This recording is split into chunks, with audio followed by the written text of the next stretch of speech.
Assalamualaikum warahmatullahi wabarakatuh. Salam sejahtera untuk kita semua. Shalom, Om Swastiastu, Namo Buddhaya, Salam Kebajikan Rahayu. Perkenalkan, nama saya Fajar Wahyu Nugroho, MKom, dosen dari Program Studi Sarjana Terapan Administrasi Perkantoran, Departemen Bisnis dan Keuangan, Fakultas Vokasi, Universitas Negeri Yogyakarta. Saat ini, saya sedang dalam proses mengikuti sertifikasi untuk gelombang 1 yang diselenggarakan oleh Kemendikti-Saintek tahun 2025. Saya akan melakukan penyusunan dokumen untuk penyataan diri dosen dalam unjuk kerja Tridharma Perguruan Tinggi atau PDD UKT PT. Pada kesempatan ini, saya akan memaparkan salah satu mata kuliah yang saya ampu, yaitu Sistem Informasi Manajemen. Saya mengajar mata kuliah Sistem Informasi Manajemen pada semester Gasal tahun ajaran 2024-2025.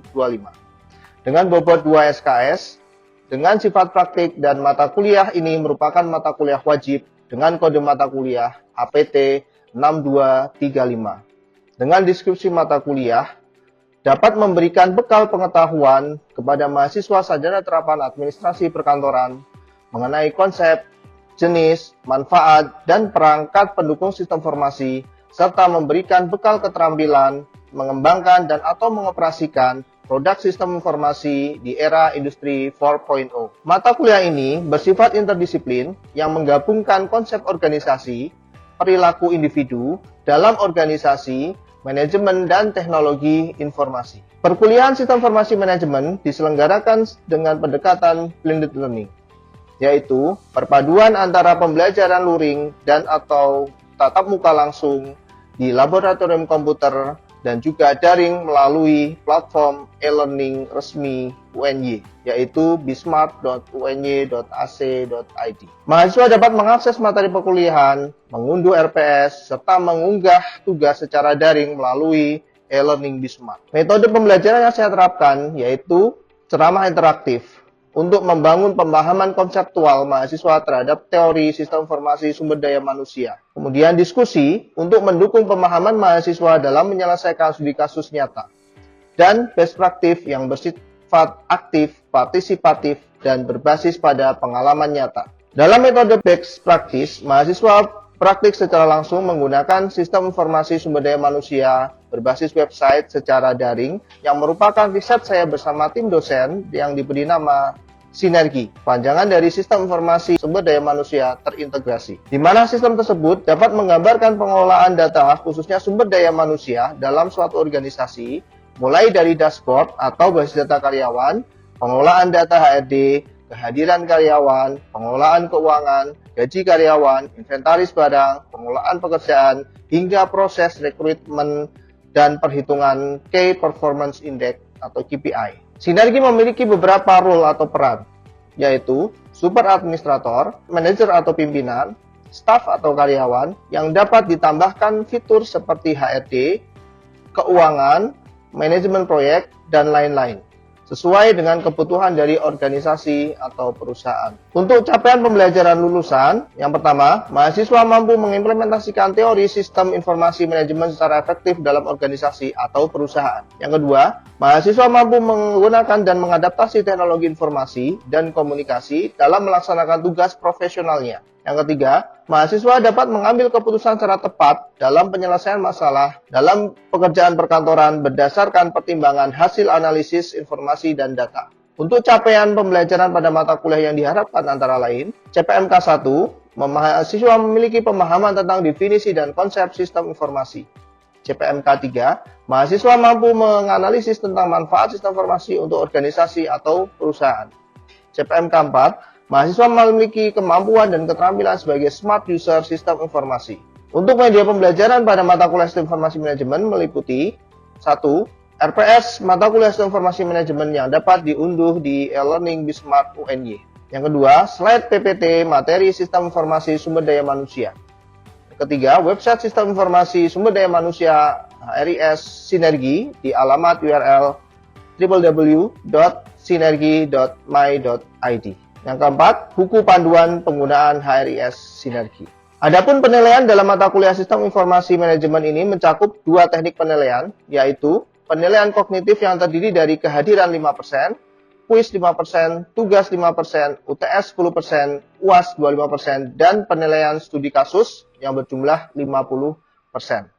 Penilaian dilakukan secara objektif berdasarkan indikator seperti ketepatan dan penugasan materi, partisipasi aktif, serta kemampuan analisis terhadap studi kasus. Untuk tahapan berikutnya, mari kita simak video pembelajaran mata kuliah Sistem Informasi Manajemen berikut ini. Selamat menyaksikan. Oke, teman-teman, kita mulai. Assalamualaikum warahmatullahi wabarakatuh. Waalaikumsalam warahmatullahi wabarakatuh. Selamat pagi semuanya. Nah, salam sejahtera untuk kita semua. Shalom, Om Swastiastu, Namo Buddhaya, salam kebajikan rahayu. Baik, sebelum kita mulai perkuliahan kita pada pagi hari ini, alangkah baiknya kita awali dengan berdoa terlebih dahulu.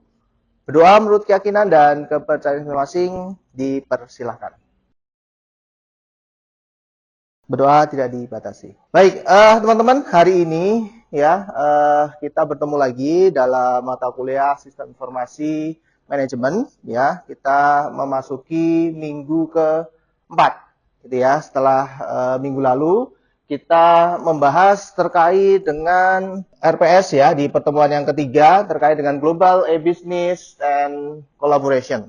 Ya, jadi minggu lalu kita belajar terkait dengan bagaimana sih kolaborasi ya antara industri gitu kan, kemudian dengan para pemangku kepentingan gitu. Jadi bagaimana kolaborasi itu bisa berjalan dengan baik gitu sehingga nanti bisa mempengaruhi kinerja dalam suatu organisasi ataupun dalam suatu perusahaan. Baik, pada pertemuan hari ini kita memasuki materi sistem informasi sumber daya manusia atau dalam bahasa Inggris kita biasa sebut sebagai Human Resource Information System. Kita awali dengan pemaparan materi terlebih dahulu. Nah, teman-teman, ya, apa sih itu sistem informasi sumber daya manusia? Ada yang tahu? Silakan, bisa raise hand. Ya, Mas Hafiz. Terima kasih atas kesempatannya. Saya Fernanda Hafiz dengan NIM akhir 044. Menurut saya, sistem informasi sumber daya manusia atau bisa dipanggil sebagai Human Resource Information System itu merupakan sebuah sistem informasi yang berbasis komputer yang berisikan data-data dari karyawan untuk mengelola, memelihara, dan memproses untuk pengambilan keputusan atau juga pengembangan dari sumber daya manusianya itu sendiri. Terima kasih. Terima kasih atas jawabannya. Kita beri aplaus untuk semua. Oke, sudah betul ya jawabannya. Jadi terkait sistem informasi sumber daya manusia ya itu merupakan suatu sistem informasi di mana digunakan untuk mengelola ya, mengelola atau mengolah data terkait dengan karyawan ya di dalam suatu organisasi atau dalam suatu perusahaan ya. Jadi setiap perusahaan ya itu pasti ya memiliki karyawan gitu ya, mau itu perusahaan kecil, menengah hingga besar itu pasti memiliki karyawan gitu ya atau pegawai gitu ya sebutannya. Dan pasti juga memiliki bagian personalia ya, personalia atau bisa HRD gitu ya atau Human Resource Development di mana unit kerja atau bagian tersebut berfungsi untuk mengelola atau memanajemen data karyawan gitu ya. Dan tiap perusahaan juga ya itu juga bisa memanipulasi gitu kan, bisa menambah data karyawan ya, mengupdate data karyawan, termasuk juga bisa menghapus ya data karyawan apabila misalkan sudah melalui masa pensiun gitu ya atau sudah mengundurkan diri gitu kan. Nah, itu bisa dikelola langsung oleh bagian personalia atau bagian sumber daya manusia. Nah, HRIS ini gitu kan secara umum ya itu bertanggung jawab untuk mengelola sistem secara konseptual ya mulai dari data dan informasi terkait dengan sumber daya manusia dalam suatu perusahaan gitu. Nah, berikutnya terkait dengan fungsi sumber daya manusia. Ya, jadi dalam suatu perusahaan pasti memiliki struktur ya, organisasi gitu ya. Ya, jadi tidak hanya bagian HRD gitu ya atau yang mengelola sumber daya manusia, tetapi ada juga bagian di accounting gitu kan, atau finance ya, terkait dengan keuangan. Kemudian ada juga dalam bidang inventory ya, atau inventaris barang gitu kan. Kemudian ada manajer ya, ada bagian produksi gitu kan, ya tergantung atau sesuai dengan jenis ya dari perusahaan tersebut. Ya, kalau manufaktur ya biasanya ada bagian untuk produksi barang gitu, packing gitu kan. Nah, itu sendiri-sendiri unit kerjanya atau divisinya berbeda-beda gitu ya. Nah, jadi istilah personalia yang lebih akrab kita sebut sebagai sumber daya manusia ya. Jadi SDM itu dalam suatu departemen atau divisi itu merupakan suatu area fungsional ya. Jadi sama seperti bagian di keuangan tadi ya, pemasaran gitu kan, kemudian bisa di bagian manufakturnya atau bidang IT supportnya gitu kan. Nah, itu semua ada dalam fungsi dari sumber daya manusia. Kemudian apa saja sih kira-kira kegiatan yang dilakukan ya di bidang SDM gitu ya? Kegiatan utamanya apa saja? Yang pertama yaitu melakukan perekrutan dan penerimaan ya. Ya, jadi kalau teman-teman gitu kan besok ya lulus dari program studi sarjana terapan administrasi perkantoran, pasti step berikutnya adalah melamar pekerjaan. Ya, kalian datang misalkan ke job fair gitu ya, atau dalam perusahaan yang membuka lowongan pekerjaan gitu kan. Nah, itu fungsi dari perekrutan dan penerimaan. Ya, di situ sumber daya manusia membantu membawa pegawai baru dalam perusahaan ya. Ya, bisa mulai dari memasang iklan lowongan pekerjaan gitu kan. Kalau zaman dulu dimasukkan ke dalam koran gitu kan. Nah, ada info lowongan pekerjaan atau misalkan melalui media sosial ya, Instagram gitu kan. Kemudian Twitter dan lain sebagainya itu mengisi lowongan pekerjaan. Kemudian yang kedua, pendidikan dan pelatihan. Ya, setelah dia diterima ya menjadi karyawan, ya pasti karyawan tersebut ya akan melalui tahapan pelatihan dulu. Ya, misalkan dia ditempatkan di bagian produksi, ya. Ya tidak awal masuk itu dia langsung diterjunkan ke bagian produksi. Ya, pasti dia akan diberikan training terlebih dahulu. Ya, pelatihan dulu, kemudian diberikan pemahaman terkait dengan bidang kerja yang dilakukan gitu ya. Jadi mengatur berbagai program pendidikan dan pelatihan yang diperlukan untuk meningkatkan pengetahuan dan keahlian dari pegawai tersebut. Ya, biasanya juga di perusahaan itu ada penerapan masa uji coba gitu ya. Biasanya 3 bulan. Jadi training dulu selama 3 bulan, kalau dia sanggup ya mampu menjalankan semua pelatihan hingga dia bisa berjalan sendiri mengerjakan pekerjaannya sendiri. Nah, itu biasanya dia akan lolos menjadi pegawai tetap gitu ya atau karyawan tetap. Oke, kemudian berikutnya yaitu manajemen data ya. Setelah dia melalui tahapan pelatihan gitu ya. Nah, itu biasanya bagian personalia atau bagian HRD akan meminta data. Ya, meminta data dari karyawan tersebut. Ya, identitasnya, ya, kemudian tanggungan di keluarganya. Kalau dia sebagai kepala rumah tangga, tentu ada tanggung jawab kepada istri, anak-anaknya, gitu kan. Dan juga terkait juga dengan skill ya, kemampuannya. Kemudian berikutnya yaitu penghentian dan administrasi tunjangan. Ya, biasanya kalau masa kerja gitu ya, masa kerja pegawai itu bisa sampai 50 ya atau 60 sesuai dengan ketentuan dari perusahaan tersebut atau bisa juga sesuai dengan ketentuan dari Kementerian Ketenagakerjaan. Itu ada di situ.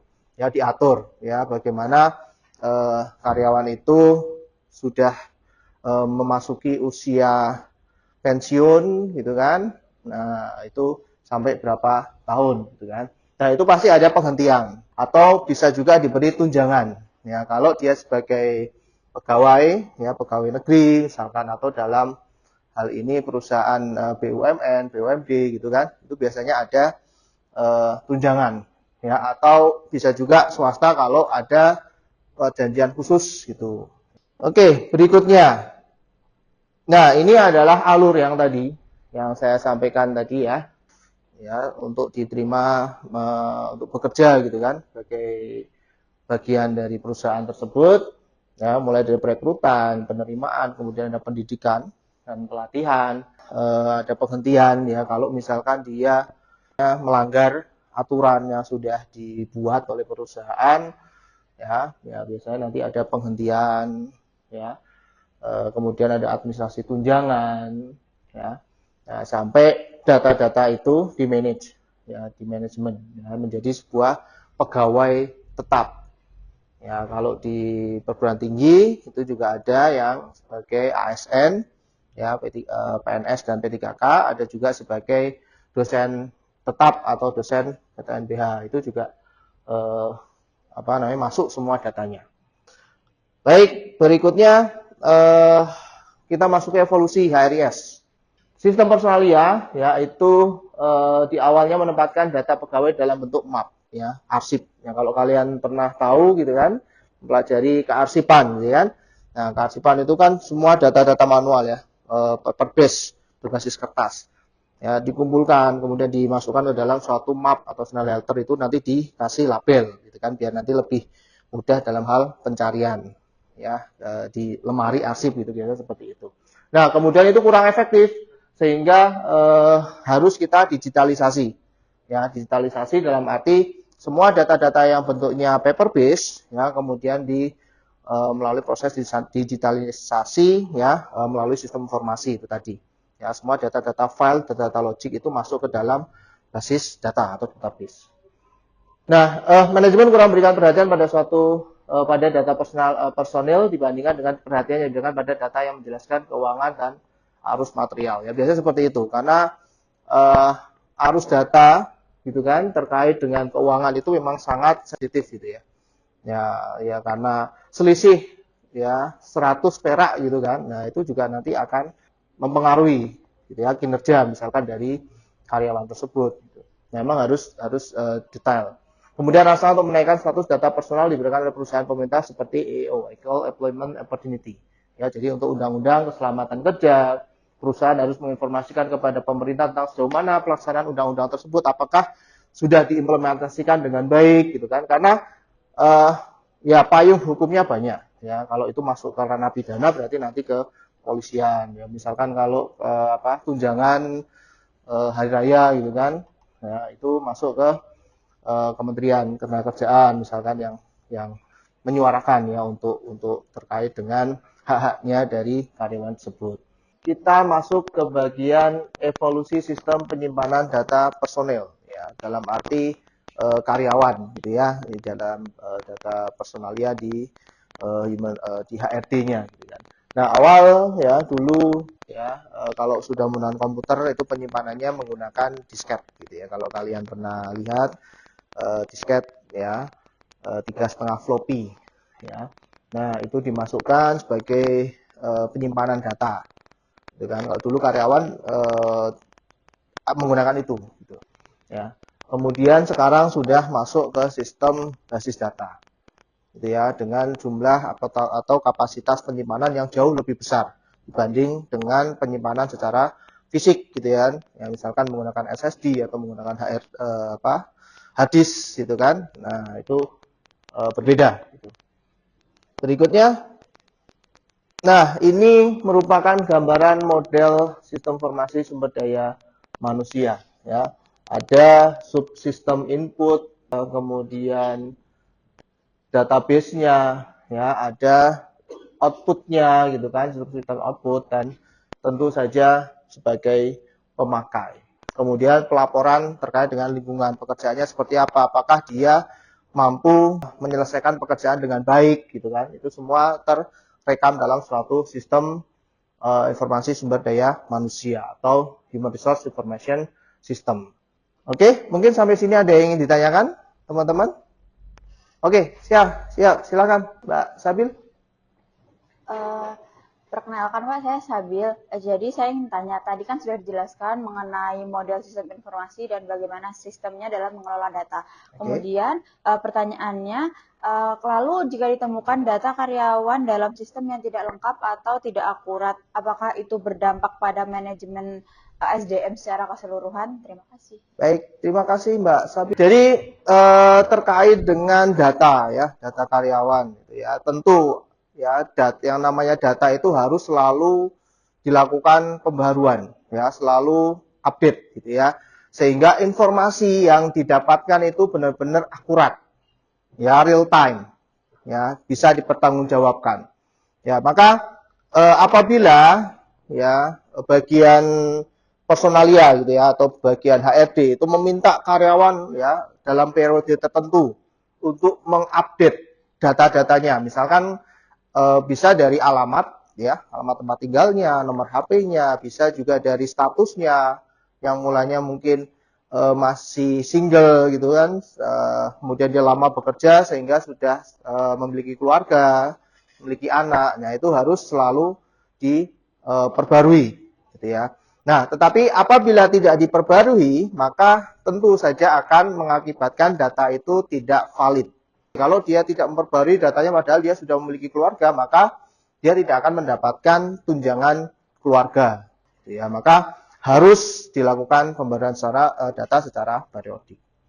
Oke, terima kasih Mbak Sapil atas pertanyaannya. Kemudian ada lagi, satu lagi mungkin? Ya, silakan Mbak Fatimah.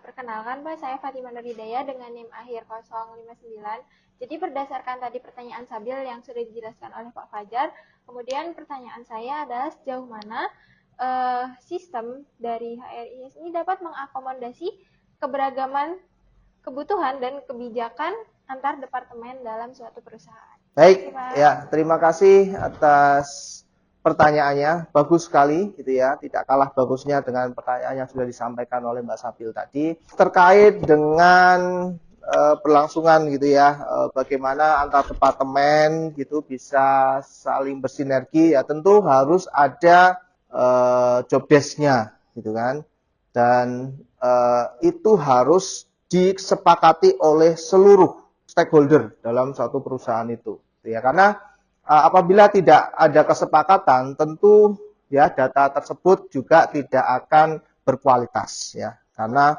ya tidak seragam. Misalkan di inventory ya itu memiliki aturan sendiri, misalkan di bidang keuangan punya aturan sendiri, tentu tidak akan bisa jalan dengan baik. Maka harus disepakati ya satu aturan yang bisa mengeneralisir ya seluruh kepentingan yang ada dalam suatu perusahaan tersebut. Oke, kita lanjutkan lagi untuk slide berikutnya. Jadi dalam suatu basis data, ya sumber daya manusia itu ada faktor sumber ya sumber utama, ya pekerja. Nah itu biasanya dari perguruan tinggi.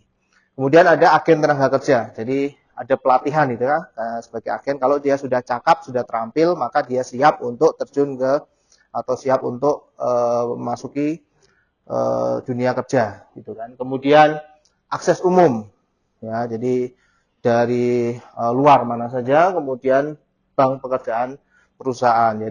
Gitu ya teman-teman, sampai sini bisa dipahami ya.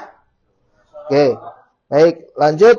Nah ini isi database ya, ada data pegawai, ada data non pegawai ya. Terakhir gitu ya, terkait dengan user ya, siapa sih pemakai sistem informasi sumber daya manusia itu?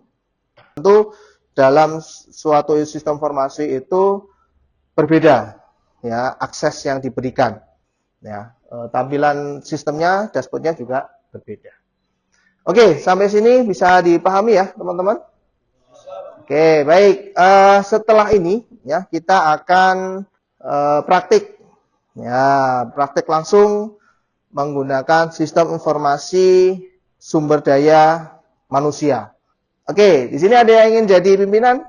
Silakan Resen. Nah, jadi semuanya ya, semua pasti ingin jadi pimpinan. Oke, silakan boleh turun. Ya, jadi nanti ada beberapa hak akses yang bisa dicoba. Website Sinergi ya, dengan alamat URL-nya sin ya, sin3rgi.my.id. Oke, kemudian klik login. Baik, setelah itu akan muncul halaman dashboard dari super administrator, ya, dashboard dari super administrator atau sebagai pimpinan. Di situ ada banyak sekali gitu ya menu yang ada di sebelah kiri ini, ya, ada beranda, dashboard karyawan, termasuk ini data untuk HRD ya. HRD itu nanti dia akan bisa menambahkan departemen baru misalkan. Ya, bisa untuk membuat atau menambahkan kebijakan di kepegawaiannya ya, atau di karyawannya gitu kan. Kemudian bisa juga untuk bisa membuat suatu bagan organisasi. Nah, ini contohnya bagan organisasi. Kemudian ada keuangan. Nah, nanti di bidang keuangan ya, atau sebagai employee tapi diberi tugas untuk mengelola keuangan itu juga ada lagi. Gitu ya. Jadi ini pengenalan dulu, teman-teman. Saya berikan akses super admin ya ini untuk bisa mengakses halaman dashboard dari fitur-fitur apa saja sih ya yang ada semua ya. Tetapi tentu saja untuk yang karyawan biasa gitu kan, ya, atau supervisor tidak selengkap ini menu-menunya. Baik, sampai sini ada yang tanyakan? Sudah jelas semuanya? Baik, apabila sudah jelas ya, gitu ya. Dan pertemuan yang akan datang ya, kita akan praktik ya langsung untuk bermain peran. Ya, nanti tadi ada yang sampai menjadi pimpinan, ada yang menjadi manajer, ada yang menjadi karyawan biasa gitu kan, dengan tambahan tugas untuk menjadi misalkan HRD-nya atau accounting-nya gitu kan, untuk inventaris barang dan lain sebagainya. Oke, teman-teman, materi yang sudah saya sampaikan hari ini bisa kalian unduh di e-learning Bismart UNY gitu ya. Dan bisa kalian lihat di situ ada materi slide yang sudah kita pelajari hari ini. Kemudian ada buku panduan penggunaan HRIS Sinergi tadi, ya. Sudah saya unggah juga. Nanti silakan bisa di-download dan juga websitenya tentu, ya. Termasuk juga nanti hak aksesnya, ya. Kita akan berikan juga di dalam sistem tersebut. Baik, mungkin itu saja ya teman-teman untuk perkuliahan kita hari ini. Semoga apa yang sudah kita bahas, apa yang kita pelajari hari ini bisa membawa manfaat buat semuanya. Saya tutup, sekian. Billahi taufiq wal hidayah. Wassalamualaikum warahmatullahi wabarakatuh. Sekian rekaman video pembelajaran dalam mata kuliah Sistem Informasi Manajemen dengan materi Sistem Informasi Sumber Daya Manusia pada program studi Sarjana Terapan Administrasi Perkantoran, Departemen Bisnis dan Keuangan, Fakultas Vokasi Universitas Negeri Yogyakarta. Video ini digunakan sebagai salah satu syarat penyusunan dokumen pernyataan diri dosen dalam unjuk kerja Tridharma Perguruan Tinggi atau PDD UKT-PT. Semoga dapat menjadi pertimbangan baik dalam proses pengajuan sertifikat dosen gelombang 1 tahun 2025. Terima kasih. Wassalamualaikum warahmatullahi wabarakatuh.